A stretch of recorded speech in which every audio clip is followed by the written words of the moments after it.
ஒருத்தர் உங்கள்கிட்ட ஆர்கியூ பண்ணுறாங்கன்னா அவங்கள்ட்ட வந்து எப்படி சேஃபாக ஹேண்டில் பண்ணுறது இந்த 7 பாயிண்ட் வச்சு தெரிஞ்சுக்கோங்க. மொதல் பாயிண்ட் என்னென்னு பார்த்தீங்கன்னா, ஒருத்தர் ஆர்கியூ உங்கள்கிட்ட பண்ணுறாங்க அந்த பட்சத்தில் நீங்கள் அவங்கள்ட்ட கம்யூனிகேஷன் வந்து பார்த்தீங்கன்னா ரொம்ப காமாக பண்ணணும், ரொம்ப அக்ரெசிவாக பண்ணக்கூடாது. அதே மாதிரி எந்த விதமான அபியூசிவ் வார்த்தை பேசக்கூடாது, திட்டக்கூடாது, அடிக்கக்கூடாது, ஆங்கரை வந்து கண்ட்ரோல் பண்ணணும்.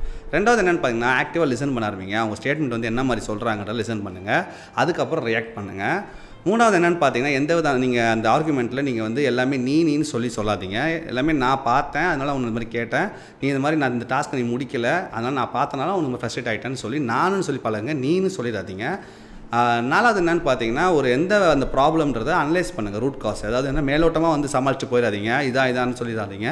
ஃபஸ்ட்டு அவங்களுக்கு லிசன் பண்ணி அந்த ரூட் காஸ் என்னன்னு வந்து ஆர்கியூ பண்ணி நீங்கள் அதுக்கப்புறம் பொறுமையாக கம்யூனிகேட் பண்ணுங்கள். அப்படியே அவங்க கேட்கல, ரொம்ப சூடாக இருக்காங்கப்பா அப்படின்ற பட்சத்தில் ஒரு பிரேக் எடுத்துக்கோங்க. ஒரு பிரேக் எடுத்து நீங்கள் பாட்டுக்கு வந்து வெளில போயிட்டு வாங்க. ஒரு 2-3 ஹார்ஸ் வெளில போகிறதோ இல்லை 1 டே பிரேக் எடுத்துகிட்டு கூட அதுக்கப்புறம் இந்த கான்வர்சேஷனை தொடங்க. அப்போ வந்து உங்களுக்கு ஒரு ரிசல்ட் கிடைக்கும். அவங்களோட பாயிண்டில் யோசிச்சு பாருங்கள். அதை எப்படி பார்த்தீங்கன்னா, ஒரு ஸ்டேட்மெண்ட் வைக்கிறாங்கன்னா அவங்க ஏன் அந்த ஸ்டேட்மெண்ட் வச்சாங்க, அவங்களுக்கு என்ன இந்த பிரச்சனைன்றதை அவங்க சைட்லேருந்து யோசிச்சு பார்த்தீங்கன்னா உங்களுக்கு ஒரு கிளாரிட்டி கிடைக்கும். அதனால் நீங்கள் வந்து அதை வந்து டிசிஷன் மேக்கிங்கை ஈஸியாக எடுப்பீங்க. இன்னொரு பாயிண்ட் என்னென்னு பார்த்தீங்கன்னா, இந்த மாதிரி ஆர்குமெண்ட் ஆன உடனே அது பிரச்சனை என்னென்னு கண்டுபிடிச்சோன்னே சொல்யூஷன் தேடுறதுக்கு மட்டும் நீங்கள் ஃபோக்கஸ் பண்ணுங்க தவிர மற்றபடி அந்த திருப்பி அந்த ஆர்குமெண்ட் வந்து சூடாகிட்டே இருக்காதீங்க. இந்த மாதிரி நீங்கள் நான் சொன்னேன்னு பாருங்க, அதை முடிச்சுட்டு நீங்கள் சொல்யூஷன் தேடுறதுக்கு மட்டும் ஃபோக்கஸ் பண்ணுங்கள். கடைசியாக என்னென்னு பார்த்தீங்கன்னா, 2 பேரும் கொஞ்சம் விட்டு கொடுத்து அதை வந்து அக்ரி பண்ணி நீங்கள் அந்த பிரச்சனையை சார்ட் அவுட் பண்ணுங்கள். அப்படி பண்ணால் மட்டும்தான் ஒரு ப்ராப்ளம் வந்து ரொம்பவுமே வந்து ஸ்மூத்தாக முடியும். இல்லைனா ப்ராப்ளம் வந்துக்கிட்டே போயிட்டே இருக்கும்.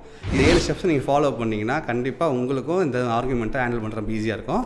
ஸோ இன்னொரு வீடியோவில் உங்களை சந்திக்கிறேன். Until it's bye from JKR.